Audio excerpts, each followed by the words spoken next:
So the Enneagram and yoga don't have any historical connection. But there are pieces about the way both systems work that are really important. If you've studied the Yoga Sutras at all, you know that yoga is the state of mind where we've ceased all of the mental chatter, for lack of a better word. Yoga Chitta Vritti Nirodha.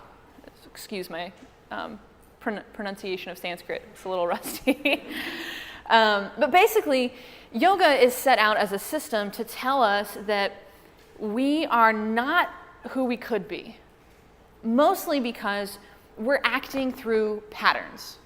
From as early as 4 till about 7, we're developing patterns to get us through the world. And yoga says that by the time we're adults, those patterns are not helping us anymore. Those patterns are what cause us to suffer and to miss out on the present moment. The Enneagram is so wonderful in this situation because the Enneagram says, hey, yeah, you're not present, you're not exactly living life to the fullest, but here's what you can do, and here's kind of a detailed list of those patterns that you have, and here's the things to watch out for. So in yoga, we call these patterns, these mental and emotional and physical patterns, samskaras.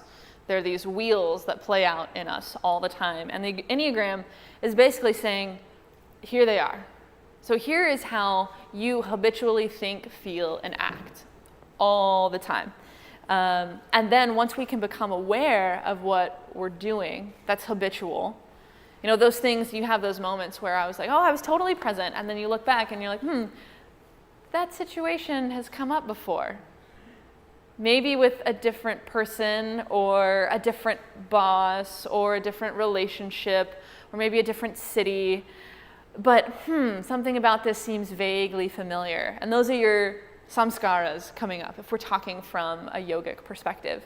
And the Enneagram says if you can keep an eye out for these things and you can pay attention to these things, you can learn how to separate yourself from this reaction and choose to do something different.